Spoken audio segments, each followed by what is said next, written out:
In today's mental health check, the holidays are almost here. You can hear the music. And a lot of us are looking forward to spending time with family and friends. At the same time, many people are gearing up for conversations with loved ones who may disagree with their beliefs or lifestyle. And while conflict is a natural part of any relationship, it does not have to steal your holiday spirit. So joining us now is clinical psychologist Jennifer Hartstein. So let's start with the typical triggers that maybe cause these disagreements around this time of year. What are those? So you mentioned a couple: politics.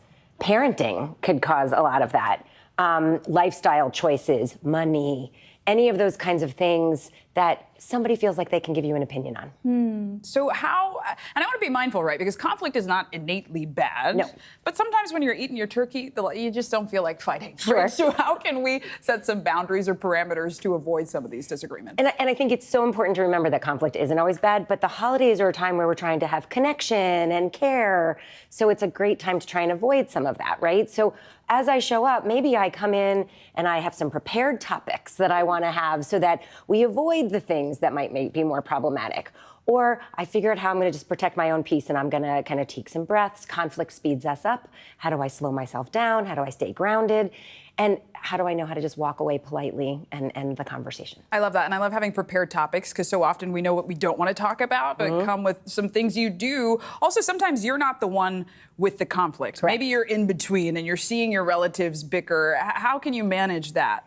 It's really interesting, and it's a hard one. And I think for me, like, I was in a family conflict one day and it was kind of like, hey, and I literally put my psychologist hat on and was like, let's figure out how we can be respectful and validating and whatever, but that's not most people.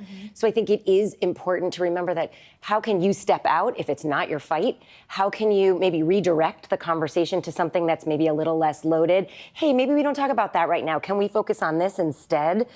And really try and bring back, why are we all here together? And get back to that common messaging. And to that end, sometimes the conflict is not actually around the table. It's about the fact that someone won't be, that someone either cannot show up or does not want to show up. How do you broach that? How do you figure that out? You know, I think we often have opinions about everybody else that aren't really ours to have. So I think it's important to be able to say, hey, that person isn't here because whatever. They're entitled to say no. They're entitled to have their own boundary and do their own thing. And we all kind of have to radically accept that that's just what is, even if we don't like it. And can you give us some tools either for radical acceptance or de-escalation? You've given us a lot of good phrases, but what can we practically do to do it in the moment? Right. So I think the one thing we have to remember is that breath calms us and slows us down, right? And you can do that anywhere. And it doesn't have to be big. So really slowing yourself down, noticing that you're speeding up, kind of maybe sitting down, leaning on your knees, getting grounded and focusing on your breath resets your nervous system. Another really good way to reset your nervous system, put on some music and get everybody to dance. Ooh. Shake it out. Okay. All right. Assuming everyone has some rhythm. You don't even need rhythm. Just shake it out, because moving our bodies resets our nervous system. And if you get everybody doing it, we all calm down and it distracts us from the fight. I love that. Any tips for prepared topics we could bring? Things we like, maybe hobbies, I'm guessing? Yeah, what have you been up to? How are you spending your time? What's the thing you like the most at school? What's a fun thing that's happened?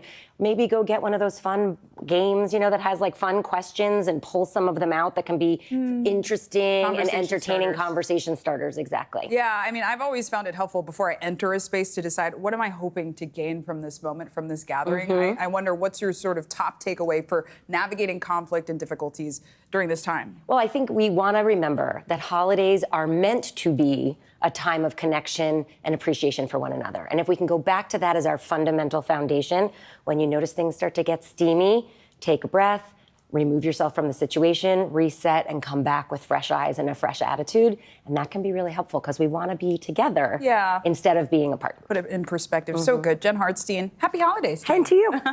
And stay with us. We got a lot more news ahead right here on NBC News Daily.